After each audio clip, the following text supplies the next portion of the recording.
Bonjour à tous et à toutes, ici Monsieur Marié pour votre continuité pédagogique en terminale spécialité. J'espère que vous allez bien, que vous passez de bonnes vacances. Chapitre 19 aujourd'hui, lunettes astronomiques. On l'avait déjà vu en cours avant d'aller en vacances, mais on n'a toujours pas traité les exercices. Donc du coup, je refais un petit peu le cours en vidéo avec vous afin de débloquer peut-être des notions que vous avez mal compris. Et si vous n'arrivez toujours pas à faire l'exercice, n'hésitez pas à poster un commentaire en bas de la vidéo ou à m'envoyer un mail directement, sachant que je ne ferai pas de vidéo pendant les vacances sur la correction des exercices afin de vous laisser l'occasion de les traiter et de les corriger avec moi en cours à la rentrée. Du coup, je vous rappelle ces exos si vous ne les avez pas notés et que vous n'avez pas regardé votre pronote récemment. Ce sont les 17 et 18, page 450, et les 35, 36, 37, page 454 de votre manuel. On passe du coup au cours immédiatement. Chapitre 19, lunettes astronomiques, avec en grand 1 les rappels et en A les définitions. Il faut absolument que la lentille mince convergente soit vraiment claire dans votre tête entre ce qu'on a avancé en seconde et en première spécialité. Une lentille mince, c'est quoi? C'est un morceau en fait de verre ou de plastique qui est transparent, ok, qui laisse passer la lumière du coup, et qui est en général incolore pour éviter de supprimer des longueurs d'onde par absorption, ça on l'avait vu en première. Hein. Et en fait, cette lentille doit avoir les deux bords qui ne sont pas parallèles entre eux. Ok, il faut que les deux bords ne soient pas parallèles entre eux. Si vous avez deux bords parallèles entre eux, c'est ce qu'on avait fait en seconde lors du TP de la décomposition de la lumière blanche. Vous savez, où on a la lumière blanche à la base et qu'on a ensuite un arc-en-ciel sur le mur. Et voilà, le spectre lumineux de la lumière blanche, hein, c'est comme ça qu'on l'appelle en vrai en physique, est obtenu par décomposition de la lumière blanche, ok, par le biais d'un prisme. Et un prisme, c'est quoi? C'est une lentille où les deux bords sont bien parallèles.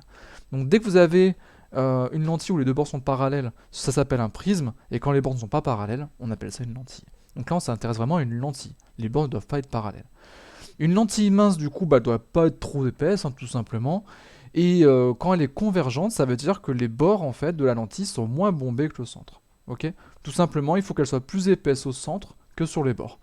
À l'inverse de son homologue divergente, la lentille divergente, elle, par contre, elle doit avoir les bords plus épais que le centre afin de faire diverger les rayons une fois arrivés en son sein. Voilà, tout simplement. Donc du coup, la lentille convergente, vous les avez là. Vous observez bien que tous les bords ne sont pas parallèles. Tous les bords en fait d'une même lentille sont non parallèles entre eux. Par contre, il peut y en avoir un qui est droit et l'autre qui est bombé. Hein. Ça, c'est tout à fait vrai. De toute façon, il faut que vous partiez du principe que n'importe quelle lentille qui a donc du coup les deux bords qui ne sont pas pareils entre eux et qui observe un écart, en fait une épaisseur entre les deux bords qui est plus épaisse au centre qu'à ses extrémités, pardon, eh bien on a une lentille convergente dans tous les cas. Après, plus elle est épaisse, plus elle a un pouvoir de réfraction et de convergence qui est important.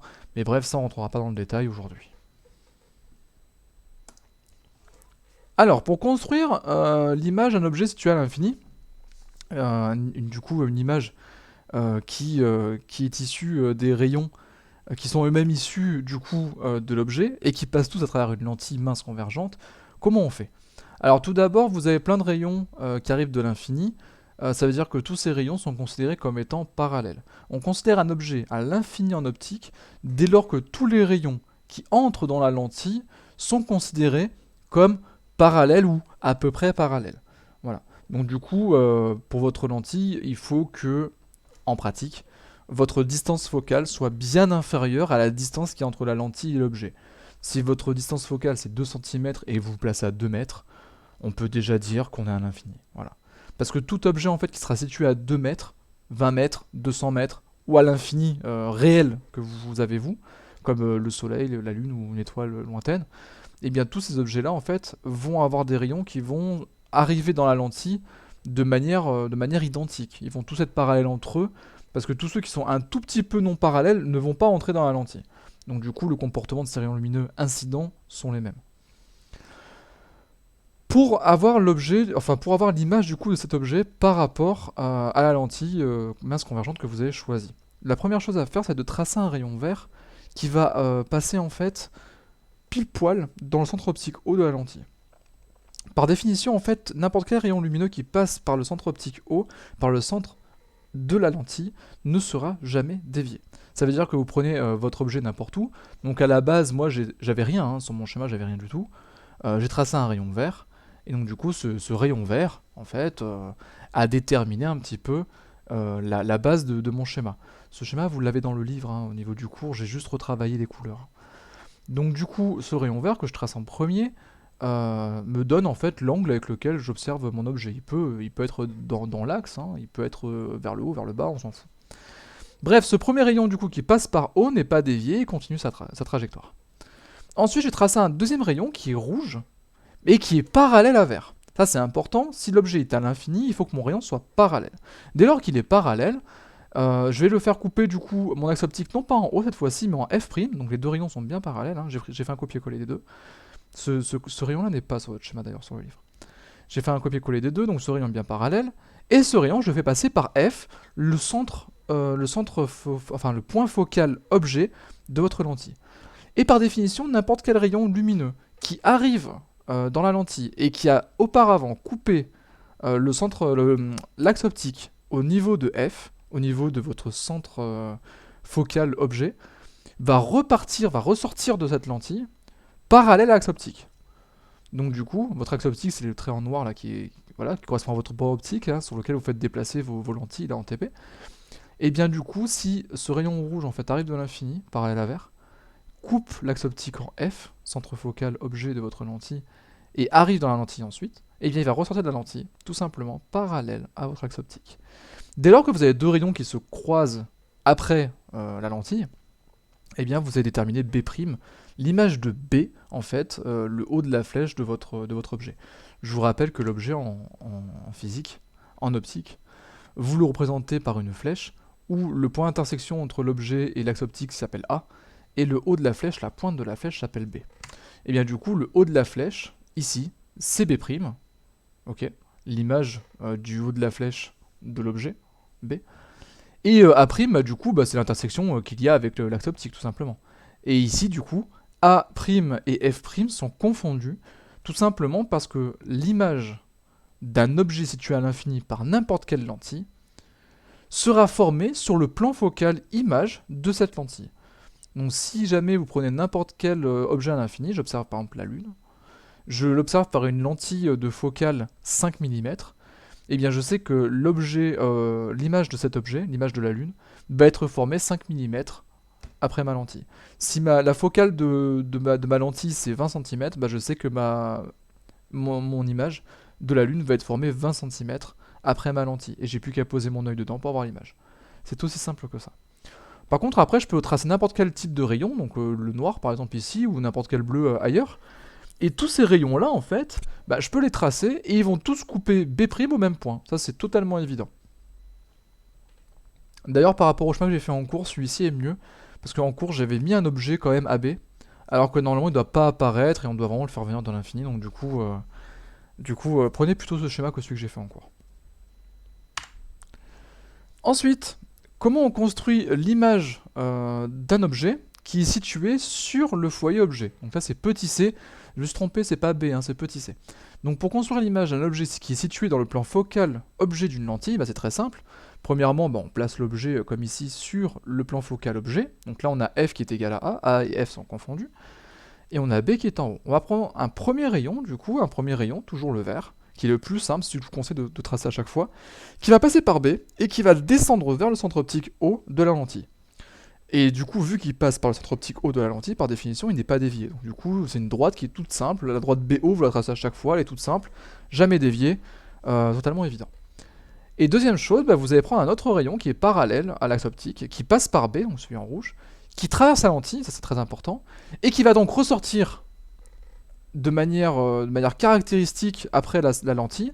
Il va ressortir de telle sorte à couper l'axe optique sur le point focal image de votre lentille. Ça veut dire que n'importe quel rayon parallèle qui passe par B, ou qui ne passe pas par B d'ailleurs, n'importe quel rayon qui est parallèle à l'axe optique et qui traverse la lentille, va ressortir en coupant l'axe optique en F', le point focal image de votre lentille. Ça, c'est une propriété fondamentale de n'importe quelle lentille. Hein. C'est n'importe quel rayon lumineux qui arrive dans l'axe, parallèle à l'axe optique de votre lentille, ressort en coupant par F'. C'est normal. Et donc du coup, quand vous observez ces deux rayons, l'objet B aura comme image B', le croisement de ces rayons, comme tout à l'heure. Le problème, c'est que comme vous observez ici, les deux rayons que j'ai formés ici sont totalement parallèles entre eux.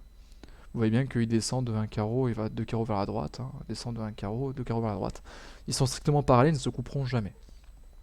On dit alors que l'image B' de l'objet B se forme à l'infini. Donc du coup, c'est quand même assez intuitif, hein. Quand vous avez un objet qui est à l'infini, bah, l'image de cet objet par rapport à une lentille se forme sur le plan focal image de cette lentille. L'image de quelque chose à l'infini se forme sur le plan focal image. Par contre, l'objet qui est sur le plan focal objet de votre lentille donne une image qui est à l'infini. Donc l'image à l'infini d'un objet, l'objet est situé sur le plan focal du même nom, objet, et pour un objet à l'infini, bah, l'image de cet objet, du coup, se forme sur le plan focal du même nom, sur le plan focal image de cette lentille. Tout simple. C'est tout simple. Grand 2, lunette astronomique et présentation. Donc du coup, la lunette astronomique, c'est un instrument qui est utilisé depuis pas mal de temps maintenant, depuis plusieurs siècles, afin d'observer en fait des choses qui sont trop petites, mais très éloignées, et afin du coup de les observer déjà mieux, et aussi de décrire en fait des détails qu'on n'aurait pas à l'œil nu. Donc ces objets éloignés, ça peut être la Lune, ça peut être n'importe quelle planète du système solaire, ou même un satellite, pourvu que ce soit assez gros, d'une planète du système solaire. Et c'est d'ailleurs comme ça que Galilée va utiliser la sienne de lunette astronomique vers 1610 pour en fait faire des études sur des points lumineux qu'il y a dans le ciel. Il va découvrir qu'en fait ce sont des satellites naturels de la géante gazeuse Jupiter.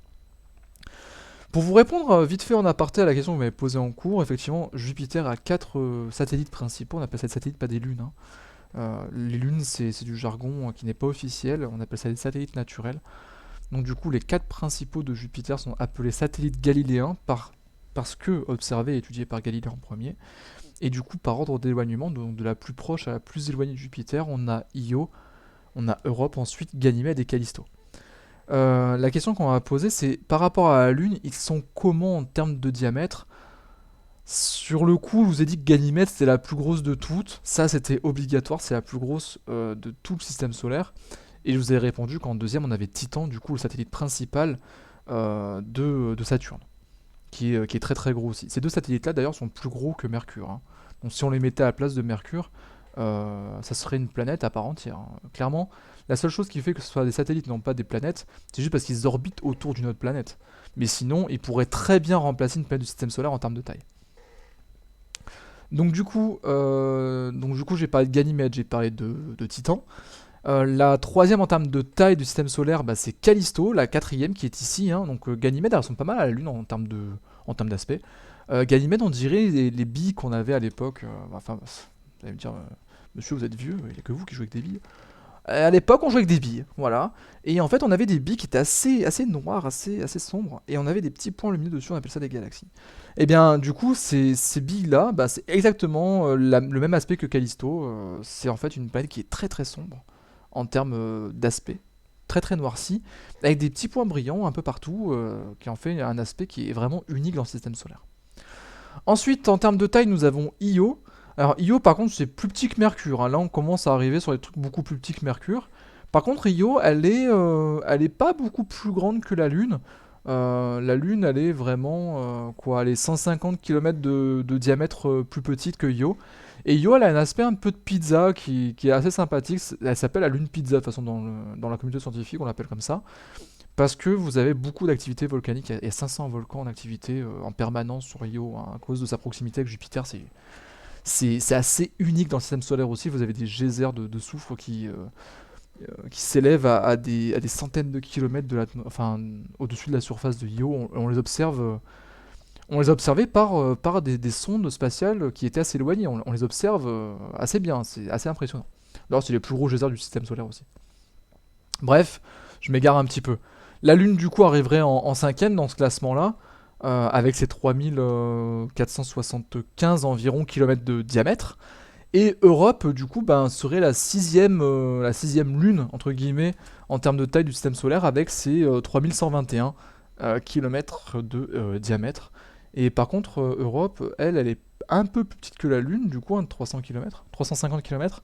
de diamètre, mais par contre c'est une lune qui est très très très étudiée, parce que c'est une lune qui a un océan en fait sous sa couche glacée, et qui donc serait la candidate, bah, pour l'instant l'unique candidate, euh, à un possible développement de la vie ailleurs. Voilà. Donc ça, j'en parlerai pas beaucoup. Voilà, je ferme la parenthèse ici, parce que l'objectif principal, c'est quand même de tirer la lunette astronomique, mais si vous êtes un peu plus intéressé par tout ça, bah, n'hésitez pas à me poser des questions, c'est avec plaisir que je vous y répondrai. La lunette astronomique, du coup, c'est constitué de deux lentilles, un système de deux lentilles, qu'on va appeler la première l'objectif et le deuxième l'oculaire. Donc du coup, bien que ça reprend un peu des termes qui sont à peu près pareils qu'en SVT au microscope, hein, l'oculaire vous connaissez, hein, c'est là où vous placez votre œil, et la lunette astronomique, bah, c'est là où on va placer l'œil aussi. Il faut savoir que la lunette astronomique ne peut pas être utilisée pour agrandir des objets qui sont tout proches. Par exemple, vous pouvez pas mettre une plaque avec une cellule dessus, prendre une lunette astronomique et commencer à... Non, ça c'est pas possible, ok, l'objet va être totalement... bah, on ne pourra pas tirer une image totalement satisfaisante de l'objet, ça va être tout flou, ça va être dégueu. C'est pas possible en fait d'étudier des objets petits avec une lunette astronomique de près. Par contre, des objets qui ont l'air d'avoir d'une taille apparente petite mais qui sont très éloignés, donc du coup ils sont très gros mais surtout très éloignés, là on va pouvoir avoir une bonne image grâce à l'association en fait, de ces deux lentilles. Donc l'objectif, c'est toujours la lentille qui est en direction de l'objet, et l'oculaire, toujours la lentille qui est en direction de votre œil. Okay, là où vous placez du coup votre œil. Et d'ailleurs, cette lunette astronomique, on va la qualifier d'afocale si les rayons qui rentrent du coup parallèles dans l'objectif ressortent de l'oculaire parallèle aussi. Dès que vous avez une lentille en fait, enfin ce couple de lentilles qui permet à des rayons lumineux d'entrer et de sortir de manière parallèle entre eux, alors la lunette astronomique est qualifiée d'afocale et c'est une condition qui est super importante dans l'observation d'objets astronomiques. Alors cette condition, elle est respectée dès lors que vous avez le point focal objet f2 de l'oculaire qui est assimilé en fait au même point que le point focal image f1' de votre objectif. Alors pourquoi ? Bah, vu que l'objet en fait est à l'infini, les rayons qui vont arriver sont parallèles entre eux et l'image que vous allez former par l'objectif va se former du coup sur le plan focal image de votre objectif. Le problème, c'est que vous voulez avoir des rayons qui sont parallèles entre eux à la sortie. Pourquoi ? Parce que votre œil du coup n'aura pas besoin d'accommoder. Donc ça veut dire que votre œil du coup sera au repos et vous pourrez du coup faire votre observation de la manière la plus longue que vous souhaitez. Du coup, cette image qui est intermédiaire et qui est formée sur le plan focal image de votre objectif, eh bien si vous faites coïncider le plan focal objet de votre oculaire, eh bien c'est comme si vous étudiez un objet qui est sur le plan focal objet de votre oculaire, et donc tous les rayons qui vont arriver de ce point-là vont repartir parallèles entre eux une fois sortis de votre oculaire. C'est pour ça qu'en fait on fait coïncider ces deux plans focaux, donc l'objet pour le deuxième et l'image pour le premier, afin de prendre en fait des rayons qui viennent à l'infini, de les former sur un point spécifique de la deuxième lentille, afin de les refaire, converger de manière à ce qu'ils ressortent à l'infini. Enfin, ce qu'ils ressortent parallèles entre eux, donc du coup, qui donne un objet comme s'il était infini. J'espère que ça a été clair comme explication. Sinon, n'hésitez pas à relire le cours et surtout les exemples qu'on a fait dans le cours. B.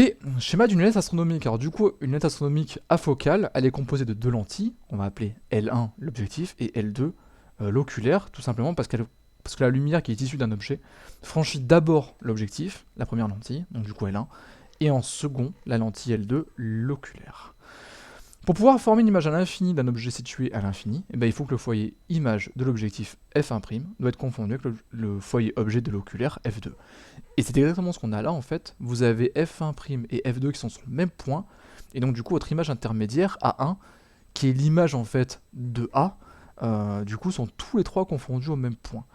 Et c'est pour ça en fait que tous les rayons qui vont venir de l'infini ici, donc du côté 1, faites pas attention au numéro, c'est un schéma que j'ai pris sur le livre, hein. Ne faites pas attention au numéro, mais dans tous les cas, dans la zone qui est numérotée par 1, tous les rayons en fait arrivent parallèles entre eux, vont se resserrer, vont converger entre eux pour donner une image intermédiaire à 1B1. Et cette image du coup va servir en fait d'objet pour la seconde lentille, et donc va refaire sortir des rayons parallèles entre eux afin d'en permettre l'observation. Voilà comment ça se simule euh, optiquement parlant, une lunette astronomique, et c'est comme ça se construit également. C'est juste qu'en optique, en TP, nous on va pas avoir tout l'attirail autour, on va pas avoir le trépied, on va pas avoir en fait l'image qui est en fond de mon diaporama depuis tout à l'heure. On va avoir deux lentilles, ok, qui sont l'une à côté de l'autre. Mais c'est ça en fait qu'il y a à l'intérieur de votre lunette astronomique. Donc comme je disais, l'image intermédiaire, en fait, c'est l'image qui est de l'objet, créée à partir de l'objectif, et cette image en fait va servir d'objet à l'oculaire afin de former l'image finale par la lunette astronomique. L'image finale, du coup, elle est bien à l'infini parce qu'elle est composée de rayons qui sont tous, comment dire, parallèles entre eux. Et du coup, les rayons émergents de L2 sont bien entendu tous parallèles entre eux. Ensuite, grand 3, notion de grossissement. Alors le grossissement, c'est important aussi parce que si on prend des images, enfin des rayons qui sont parallèles entre eux, bah, d'une étoile par exemple, que vous l'observez, eh bien, si on ne le grossit pas, bah, on ne verra rien, quoi. Le but de la lunette astronomique, c'est de, du coup, par son aspect, sa caractéristique afocale, de redonner des rayons à l'infini grâce à des rayons qui sont initialement à l'infini, ok, par un jeu de lentilles. Mais il faut aussi que l'objet que vous observez bah, soit donné plus gros par l'unité astronomique, ça ne sert à rien, autant rester à l'œil nu. Donc du coup, il faut que d'abord je définisse ce qu'on appelle la notion d'angle d'observation. Et l'angle d'observation, c'est quoi en fait? C'est deux angles, un qui s'appelle alpha et l'autre qui s'appelle alpha prime. Et celui qui va m'intéresser, c'est alpha prime. Donc déjà, l'angle alpha, en fait, qui est noté θ en vert sur mon schéma du livre, le livre a choisi d'appeler ça θ, moi je choisi d'appeler ça alpha. Après, ça dépend de quel livre vous prenez, ça dépend de quel prof vous avez eu. Hein. Moi j'ai été enseigné par un prof qui m'a dit alpha, donc j'ai gardé alpha. L'angle alpha, c'est l'angle en fait formé entre les rayons qui proviennent de l'infini et l'axe optique. Donc du coup, c'est en fait l'angle d'observation à l'œil nu que vous auriez de votre objet, comme s'il n'y avait pas de lunette astronomique finalement. Donc en fait, que vous pointiez la lunette astronomique ou vous pointiez votre œil, l'angle alpha que vous observez est le même. Par contre, les rayons qui sortent de l'oculaire, à travers votre lentille, à travers votre jeu de lentilles, à travers votre lunette astronomique, les rayons qui sortent de l'oculaire, eux vont être parallèles entre eux et vont former un nouvel angle qu'on va appeler alpha prime l'angle qu'ils vont former en fait en coupant l'axe optique, l'angle qu'ils vont former avec l'axe optique sera appelé alpha prime, et c'est ça en fait que je vais appeler l'angle d'observation. Parce que l'observation d'un astre éloigné, je la fais par le biais d'une instrumentation. Donc soit je la fais à l'œil nu, et on va appeler ça angle d'observation à l'œil nu, et on va l'appeler alpha, du coup ce qui rentre dans la lunette, ce qui du coup m'arrive dans n'importe quelle instrumentation optique, c'est une lunette, un télescope, de jumelles ou simplement mon œil, hein, ok. Donc alpha c'est le même pour tout le monde. Observation, c'est l'angle d'observation à l'œil nu. Et tout ce qui sort de la lunette astronomique, c'est l'angle d'observation que je fais avec ma lunette. Donc du coup c'est l'angle qui va m'intéresser. Ok. Donc comme je le dis dans le cadre en jaune, hein, ici alpha a été remplacé par θ, mais bon alpha est ici et alpha prime est là. D'ailleurs par la notion d'angle alterne externe, vous avez aussi θ prime qui est ici, et si je prends l'angle qui est ici, que je dessine là avec la souris, hein, ça c'est alpha, hein, ou θ sur le schéma. Donc du coup le grossissement ce serait quoi? Eh bien en fait il y a une relation qui va lier en fait votre angle d'observation à l'œil nu et votre angle d'observation par la lunette. C'est que l'angle que vous allez avoir d'écart entre les... Enfin, le rapport que vous allez avoir entre les deux angles va définir en fait votre grossissement. Le grossissement, G, qui permet du coup de quantifier l'agrandissement de l'objet, de l'image obtenue à partir de l'objet que vous observez, c'est une grandeur qui est sans unité d'ailleurs, hein, c'est égal à alpha prime divisé par alpha. C'est égal à l'angle d'observation que vous faites avec l'instrument, bon, on le fait en radian en général, mais vous pouvez le faire en degrés aussi, hein, c'est pas grave, divisé par alpha, l'angle d'observation que vous en faites à l'œil nu. Par contre, si vous observez en radian avec la lunette astronomique, il faut absolument avoir un angle d'observation à l'œil nu qui est en radian également, afin d'observer un grossissement qui est sans unité. A l'inverse, si vous faites l'angle d'observation à l'instrument en degrés, il va falloir aussi le faire en degrés pour l'angle d'observation à l'œil nu, sinon vous aurez un problème d'unité. Alors pour votre culture G, il faut savoir que les lunettes astronomiques sont vendues dans le commerce, elles sont dans un facteur de grossissement qui est entre 10 et 100. Voilà. En général, quand vous observez un truc à travers une lunette astronomique que vous achetez dans le commerce, après ça dépend du budget que vous y mettez, hein, mais bon, les plus bas de gamme seront autour de 10 de facteur de grossissement.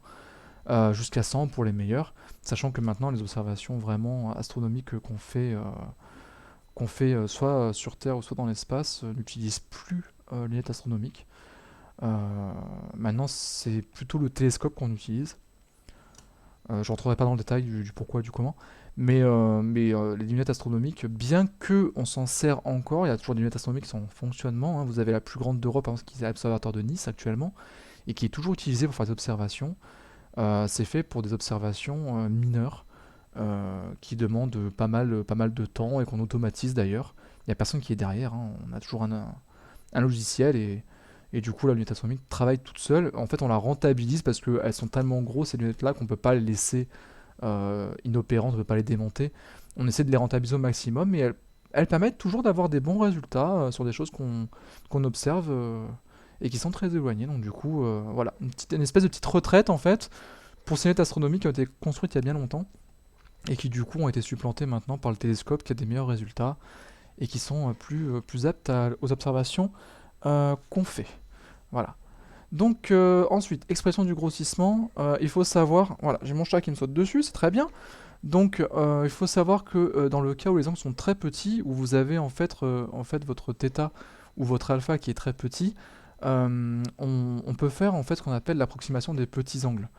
Il faut savoir que quand vous regardez un petit peu votre alpha, que vous voulez déterminer votre alpha, finalement votre alpha que j'avais dit être ici pour θ, et donc ici, par la règle mathématique des angles alternes externes, vous avez du coup le triangle O1 qui est ici. Arrête de me faire bouger la souris. Le triangle qui est ici O1, jusqu'ici avec la souris A1, B1. Donc ce triangle là qui est formé du coup des points O1, A1, B1, est rectangle en A1.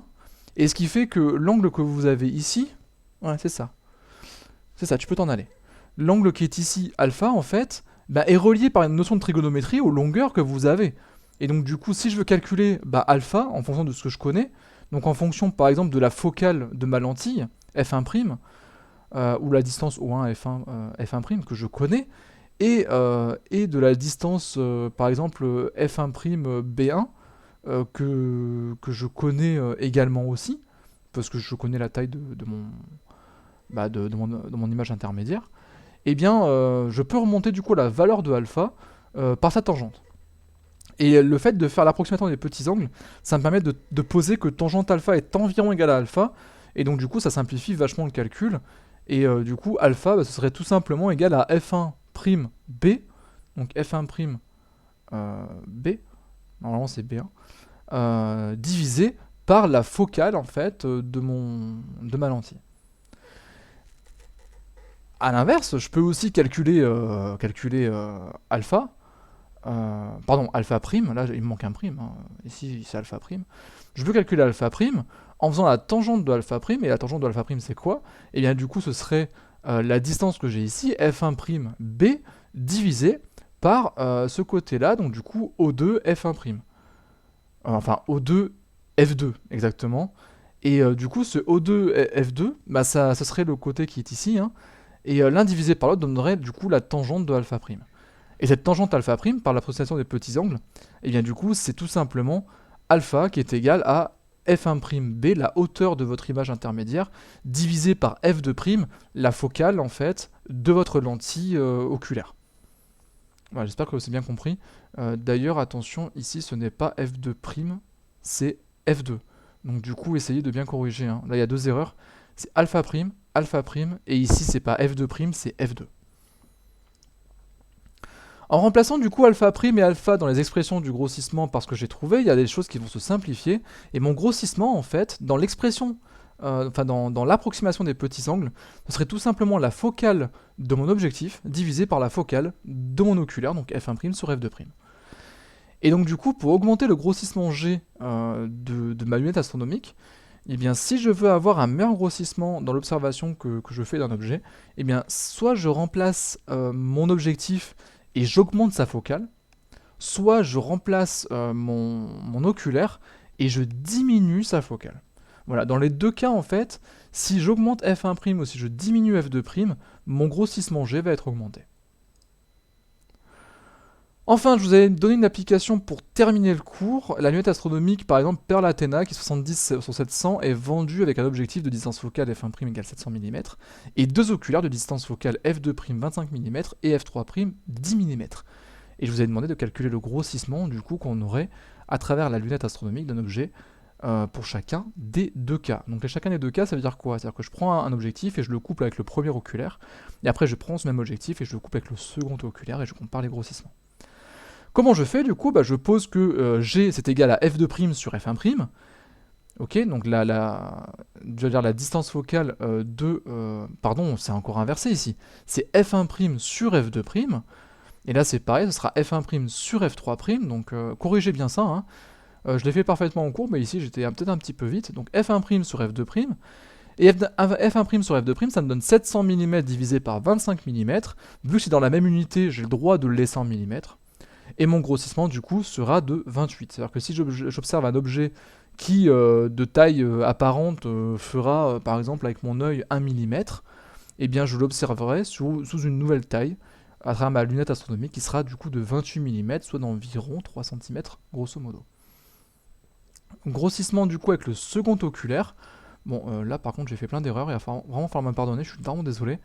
Mais en tout cas, le second oculaire, je prends G qui est égal à f1' sur f3', encore une fois, inversez bien les deux, et ce sera du coup 700 mm sur 10, ce qui fait 70 en facteur de grossissement. C'est-à-dire qu'un objet qui fait 1 mm, eh ben, je l'observerai sous une taille de 7 cm apparente. Voilà. J'espère du coup que tout ceci vous aura aidé à bien comprendre le cours. Je m'excuse pour les fautes sur les deux dernières diapos, j'ai laissé passer beaucoup trop d'erreurs.